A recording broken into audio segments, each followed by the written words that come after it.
Good morning students. आज हम नगरीय भूगोल में अम्लैंड के बारे में पढ़ेंगे। अम्लैंड यानी कि जिसको नगरीय प्रभाव क्षेत्र या फिर नगर प्रदेश, सिटी रीजन या फिर इसको कैचमेंट एरिया अर्थात खिंचाव क्षेत्र भी कहा जाता है। अगर आपके सामने अम्लैंड लिखा आ जाए या फिर नगर प्रदेश, सिटी रीजन, कैचमेंट एरिया या फिर नगरीय प्रभाव क्षेत्र लिखा आ जाए तो आप इसमें कोई घबराने की ज़रूरत नहीं है, क्योंकि यह अम्लैंड के ही या फिर नगरीय प्रभाव क्षेत्र के ही अलग अलग नाम हैं। अगर हम बात करें सबसे पहले अम्लैंड की, तो अम्लैंड शब्द का सर्वप्रथम प्रयोग जो है यह आंद्रे एलिक्सन ने 1914 में किया। जो आंद्रे एलिक्सन थे यह फ्रांस के रहने वाले थे, यानी कि फ्रांसीसी विद्वान थे। और अम्लैंड शब्द की जो उत्पत्ति है यह जर्मन भाषा से हुई है। अगर हम सबसे पहले बात करें कि अम्लैंड जो है इसका अर्थ क्या होता है, तो आप लोग इसमें देख सकते हो, नगर का प्रभाव अपनी प्रशासकीय सीमा से बाहर दूर तक पाया जाता है, जो आर्थिक, सामाजिक, सांस्कृतिक तथा प्रशासनिक किसी भी प्रकार का हो सकता है। अर्थात जो नगर का प्रभाव क्षेत्र है वह नगर के चारों ओर जो भी क्षेत्र उसके साथ संलग्न होता है वह क्या है कि उससे जो सेवाएं लेने आते हैं तो वह सारे क्या होते हैं कि उसके से प्रभावित होते हैं। तो यानी कि आपको एक डायग्राम के माध्यम से बता देती हूँ ताकि आपको इसका समझ आ जाए। फॉर एग्जांपल, जैसे मान लो कि ये कोई मुख्य शहर है। अब क्या है कि ये मुख्य शहर है और जो इसकी सेवाएं हैं, मान लो कि यहाँ पर 5 किलोमीटर दूर तक कोई एक छोटा शहर है, फिर उसके आगे 10 किलोमीटर तक और कोई छोटा शहर है, फिर उससे आगे क्या है कि जैसे मान लो 12 किलोमीटर तक और कोई छोटा शहर है। तो इस प्रकार क्या है कि ये जो नगर है तो इससे जो सेवाएं हैं ये 5 किलोमीटर दूर वाला नगर भी, 10 किलोमीटर दूर वाला नगर भी और 12 किलोमीटर दूर वाला नगर भी प्राप्त करता है। और वहीं मान लो कि इधर कोई भी, जैसे मान लो 20 किलोमीटर दूर तक कोई नगर है तो यह भी इससे सेवाएं प्राप्त करता है। और इससे आगे क्या है कि जो इससे आगे और इधर भी इनसे आगे जो नगर है वह यहाँ से सेवाएं प्राप्त नहीं करते हैं। तो इस प्रकार क्या है कि ये जो नगर है इसका प्रभाव क्षेत्र क्या है यहाँ तक, और अगर हम इस दिशा में देखें तो यहाँ तक इसका फैला हुआ है। आप लोग समझ गए होंगे कि एक नगर जो है वो कितनी किलोमीटर की दूरी तक या फिर कहाँ तक अपना प्रभाव फैलाए हुए है, या फिर जो उसकी सेवाएं हैं वो कहाँ तक प्रभावित हो रही हैं, यानी कि कहाँ से लोग वहाँ तक उस नगर में सेवाएं लेने के लिए आ रहे हैं। तो वह क्या होता है, नगर का प्रभाव क्षेत्र होता है। इससे आगे हम अगर बात करते हैं, सामान्यतः किसी नगर का अपने चारों ओर जितनी दूरी तक प्रभाव पाया जाता है उस क्षेत्र को नगर का प्रभाव क्षेत्र या फिर परिनगर यानी कि अम्लैंड कहा जाता है। और इसे ही नगरीय क्षेत्र, अर्बन फील्ड के नाम से भी जाना जाता है। जैसे अभी मैंने आपको बताया ना कि क्या है कि कोई नगर है तो वह अपनी सेवा कितनी दूरी तक दे रहा है, तो यह सारा क्या है, उसका एक प्रभाव क्षेत्र है। अब आप लोग सोचोगे कि ये जो प्रभाव क्षेत्र है तो यह किन किन कारणों से प्रभावित होता है। तो सबसे पहले तो अगर हम देखें कि जो नगर का प्रभाव क्षेत्र है वो क्या है कि जो नगर का विस्तार है, अगर हम देखें इसमें तो नगर से जाने वाले जो यातायात मार्ग होता है वो क्या होता है, इसको सबसे ज़्यादा प्रभावित करता है। यातायात मार्ग कैसे प्रभावित करता है, फॉर एग्जाम्पल जैसे आप लोग इधर देख लो कि क्या है कि ये कोई नगर है, इसके चारों तरफ जैसे मान लो यहाँ पे यहाँ क्या है, सारी तरफ इसके चारों तरफ ही क्या है कि छोटे छोटे नगर या फिर छोटे गांव कस्बे पाए जाते हैं। लेकिन अगर हम देखें तो ये वाले नगर के साथ, ये वाले के साथ और इस नगर के साथ क्या है, इसकी यातायात की सुविधा है। लेकिन ये जो शेष 3 नगर हैं इनके साथ इसकी यातायात की सुविधा नहीं है।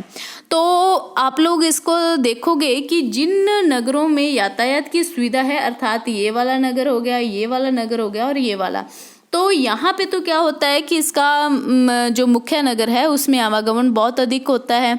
या फिर आप लोग ऐसे भी कह सकते हो कि यहाँ से लोग दिन में भी 2 बार 4 बार आ जाते हैं या फिर 10 दिन में भी 12 बार आ जाते हैं। लेकिन ये जो जगह ऐसी है, यहाँ पर आप ऐसे सोच लो कि 5 दिन में लोग 1 बार आते होंगे। क्यों आते होंगे, क्योंकि यहाँ पर क्या है कि यहाँ पे इसकी सुविधा नहीं है। तो इस प्रकार से क्या है कि अगर हम बात करें ये जो नगर प्रभाव क्षेत्र है, तो इसमें क्या है कि जो ये नगर का एरिया है, यानी कि जिसमें यातायात की जो सुविधा होती है, तो वो क्या करता है, इसको ज़्यादा प्रभावित करता है। नेक्स्ट अगर हम बात करते हैं जो अम्लैंड के परिसीमन की विधियां हैं, तो अम्लैंड की जो परिसीमन की विधियां हैं वो कौन कौन सी हैं। तो सबसे पहले अगर हम इनकी विधियों की बात करें तो इसको 3 भागों में बांटा जाता है। कौन कौन सी हैं? गुणात्मक विधियां, परिणामात्मक विधियां और आलेखी विधियां, यानी कि क्वालिटेटिव मेथड, क्वांटिटेटिव मेथड और ग्राफिकल मेथड। तो सबसे पहले अगर हम बात करें गुणात्मक विधियों की, गुणात्मक विधियां क्या होती हैं कि इस विधि के अंतर्गत अगर हम देखें, जो शोधकर्ता होता है वह अपने व्यक्तिगत पर्यवेक्षणों तथा अनुभव के आधार पर जो सूचनाएं होती हैं उसका मापदंड क्या है, मापदंड के रूप में प्रयोग करता है, या फिर इसको आप ऐसे कह सकते हो कि इसको हम अनुभाविक विधियों के नाम से जानते हैं। अब जो अनुभाविक विधियां हैं इनको क्या है, मुख्य रूप से 2 भागों में बांटा जाता है। 2 भाग कौन कौन से हैं? सबसे पहले अगर हम देखें एकल कारक पर आधारित विधियां। एकल कारक का मतलब क्या होता है कि जो एक कारक क्या होता है, मुख्य रूप से नगर को प्रभावित करता है।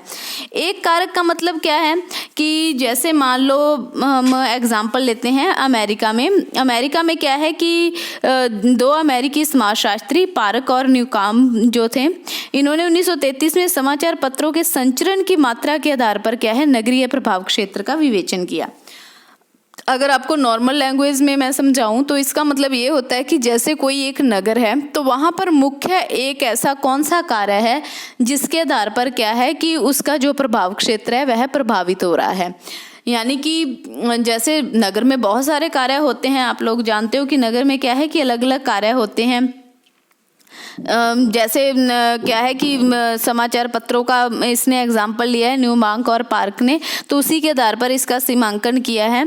वैसे अपने देख सकते हैं कि जैसे बस की सुविधा हो गई, हॉस्पिटल हो गया, अब क्या है ये अलग अलग सुविधाएं हैं जो क्या होती हैं, एक नगर के प्रभाव क्षेत्र को प्रभावित करती हैं। तो ये जो प्रभाव क्षेत्र है, तो यानी कि मुख्य इनमें से कौन सी है जो सबसे ज़्यादा प्रभावित कर रही है, तो उसमें हम केवल एक चीज़ को लेते हैं, तो वो जो एक चीज़ को काउंट करते हैं उसको हम क्या कह देते हैं, एकल कारक पर आधारित विधियां। वहीं अगर हम दूसरे नंबर पर बात करते हैं बहुल कारक पर आधारित विधियां, जो बहुल कारकों पर आधारित होती हैं, इसके अंतर्गत क्या होता है कि एक से अधिक विधियां होती हैं या फिर एक से अधिक कार्य होते हैं जो किसी नगर को प्रभावित करते हैं। अब एक से अधिक कार्यों में अगर हम बात करें, मान लो कि कोई एक नगर है तो यहाँ पर क्या है, हॉस्पिटल की सुविधा भी है, ठीक है, और इसके अलावा अगर हम देखें तो यहाँ पर एजुकेशन की सुविधा भी है, और वहीं अगर हम बात करें तो यहाँ पर जैसे थिएटर हो गया तो इसकी सुविधा भी है। तो अब हम इसको अगर अलग अलग नगरों में इसका प्रभाव क्षेत्र देखेंगे, जैसे मान लो जो हॉस्पिटल की सुविधा है वो यहाँ से 5 किलोमीटर दूर वाला जो छोटा नगर है वो भी यहाँ से लेने आता है।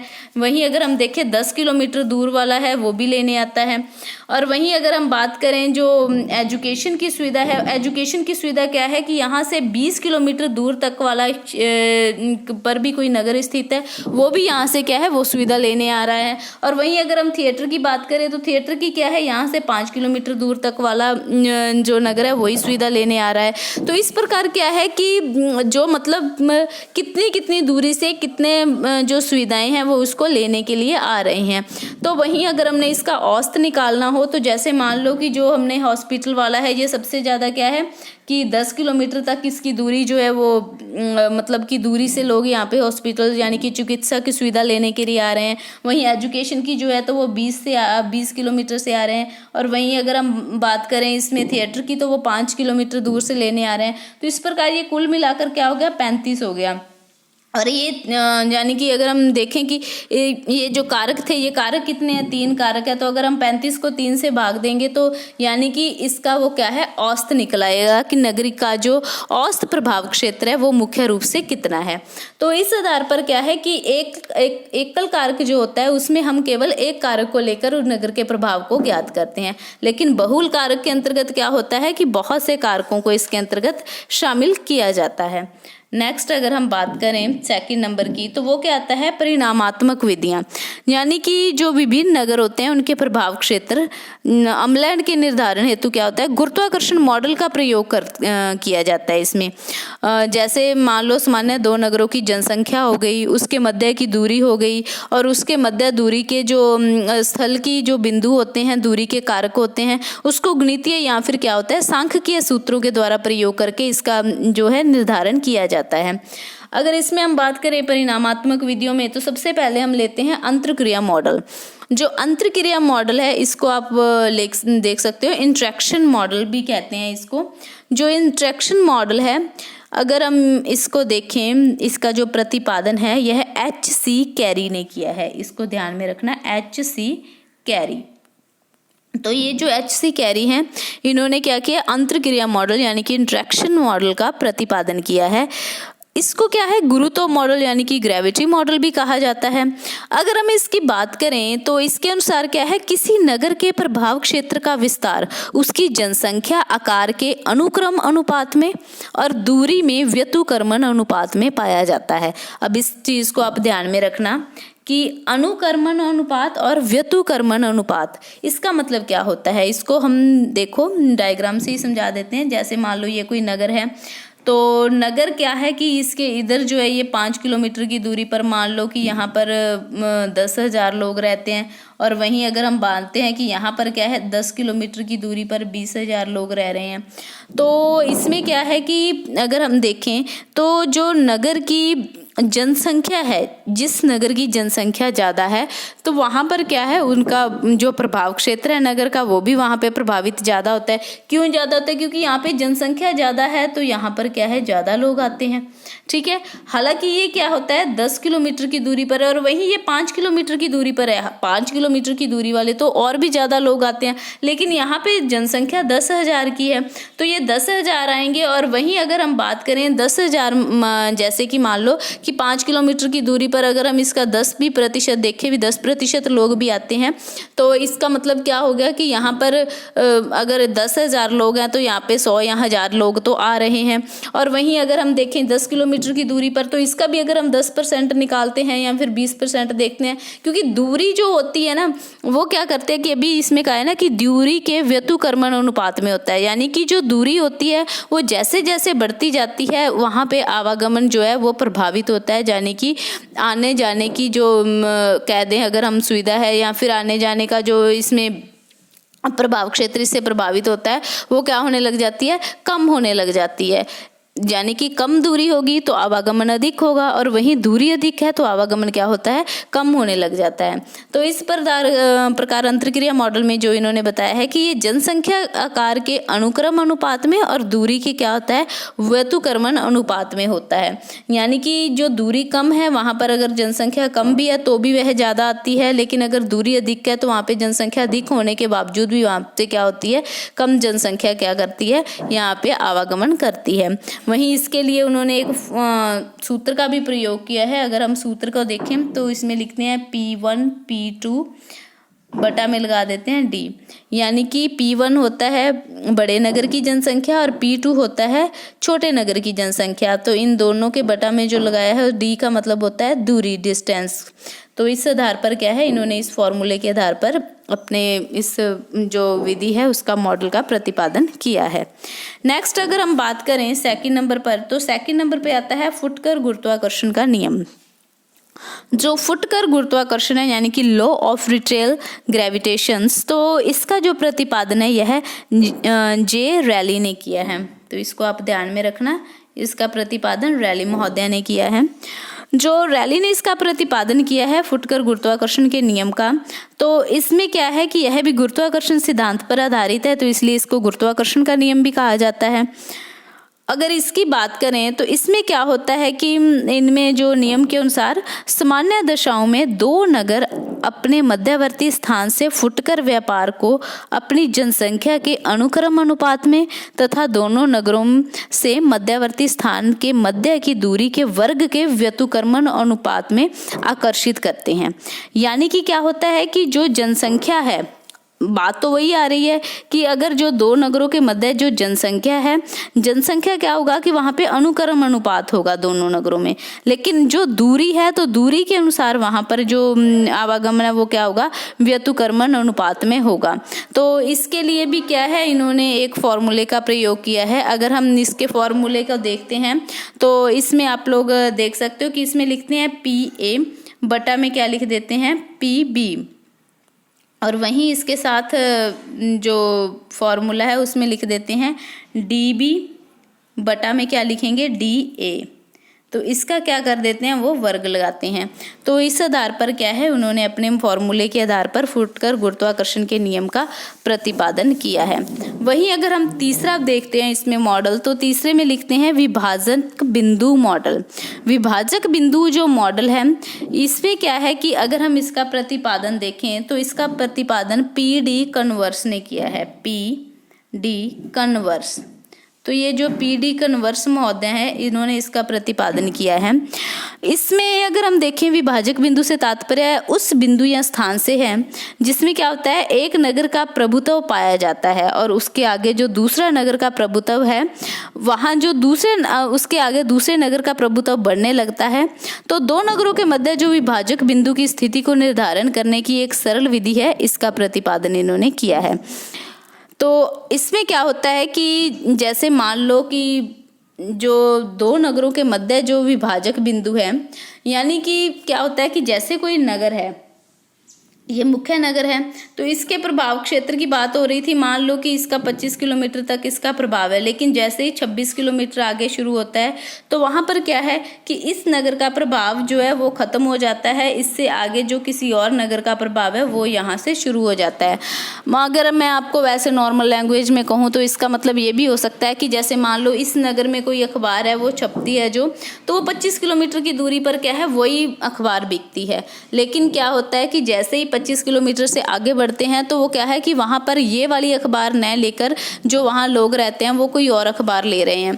तो इसका मतलब क्या है कि इसका जो प्रभाव क्षेत्र है वो यहाँ पर ही है, यानी कि ये जो जगह है ये इसके विभाजक बिंदु की है, यानी कि इसका प्रभाव यहाँ पे खत्म हो रहा है और किसी दूसरे नगर का प्रभाव यहाँ पर क्या हो रहा है, शुरू हो रहा है।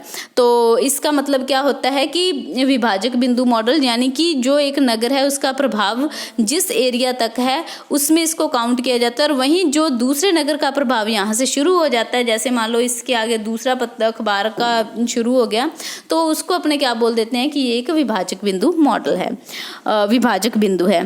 तो अगर हम इसमें बात करते हैं नगर के प्रभाव क्षेत्र की, तो इसमें क्या होता है कि अगर हम ज्योग्राफिकल तरीके से देखें तो जो ज्योग्राफिकल जैसे जो प्रभावित करने वाले कारक होते हैं, मान लो कि ये कोई नगर है और इसके 5 किलोमीटर दूरी पर ही कोई दूसरा नगर है, लेकिन इसके मध्य में कोई पर्वत है या कोई पहाड़ है या फिर कोई नदी है, तो फिर इसका प्रभाव क्या है कि 5 किलोमीटर की दूरी तक भी नहीं होता है। क्यों? क्योंकि इसके मध्य भी क्या आ गया, कोई एक विभाजक बिंदु आ गया है।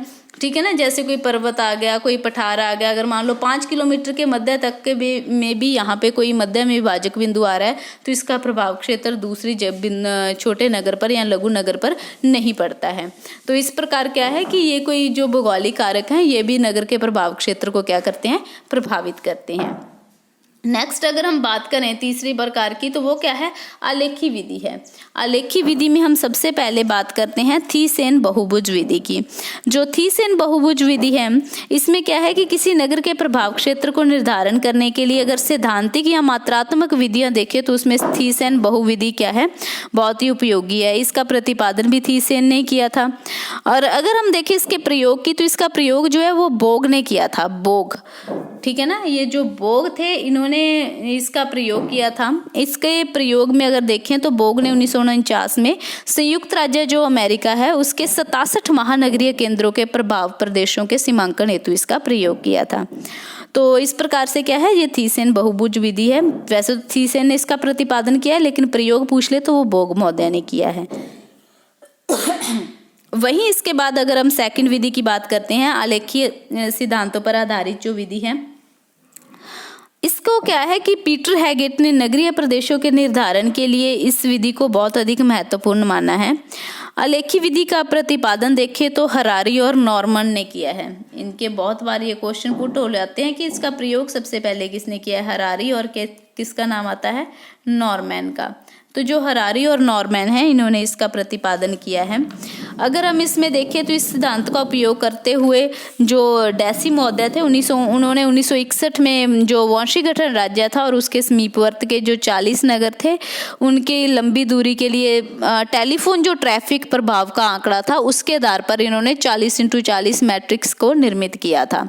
तो ये चीज़ को भी ध्यान में रखना कि टेलीफोन के ट्रैफिक के निर्धारण के लिए 40x40 जो मैट्रिक को निर्मित किया था वो किसने किया था, डेसी महोदय ने। और इसके साथ निस्टुएन जो थे उन्होंने भी इसका जो है प्रयोग किया था। तो इस प्रकार ये था अम्लड यानी कि नगर प्रभाव क्षेत्र।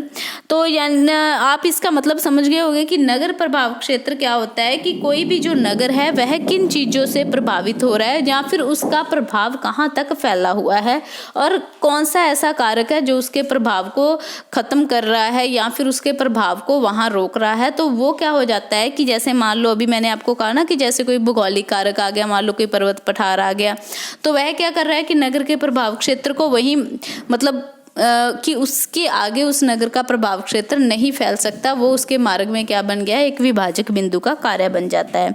तो इस आधार पर क्या है हमने नगरों के जो अलग अलग हैं इसमें नगरीय सेवाएं जो हैं वो लोगों तक पहुंचती हैं और उसमें क्या होता है कि दूरी उसको प्रभावित करती है। जनसंख्या जो होती है, जनसंख्या अधिक होती है तो नगर का प्रभाव अधिक पड़ता है, ठीक है ना, आवागमन अधिक होता है। वहीं यातायात की सुविधा जो है वो भी उसको बहुत अधिक प्रभावित करती है।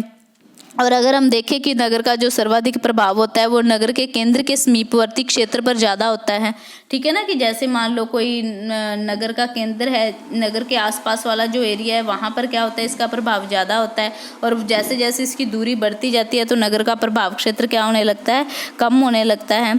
तो इस आधार पर क्या है, अगर एक चीज़ और भी है कि अगर वो एरिया समतल होता है तो भी नगर का प्रभाव अधिक पड़ता है।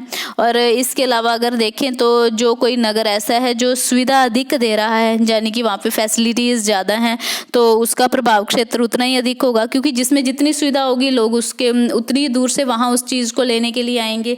जैसे एक एग्जांपल के तौर पे बता दूं आपको, मान लो कि ये एक नगर है, यहाँ पे मैंने कहा कि हॉस्पिटल की सुविधा है, तो इसके आसपास जितने भी नगर हैं या मान लो 50 किलोमीटर की दूरी तक, तो ये जो हॉस्पिटल है यहाँ पर क्या होता है कि मुख्य रूप से अगर हम देखें बड़ी बड़ी बीमारियों के से संबंधित, जैसे मान लो कोई कैंसर से संबंधित या फिर और भी कोई बड़े जैसे बीमारी हो कोई, तो उसका इलाज यहाँ पर संभव है। लेकिन यहाँ पर क्या है कि हालांकि चिकित्सा सुविधा है लेकिन इसमें ऐसी बीमारी का इलाज नहीं है। तो मान लो कि कोई ऐसी अगर होता है तो ये सारी क्या है, जो छोटे नगर है, लघु नगर है, ये अपने क्या होता है चिकित्सा सुविधा के लिए यहीं पर आते हैं। तो इस प्रकार क्या है, इसका प्रभाव क्षेत्र उतनी ही दूरी पर बढ़ जाता है।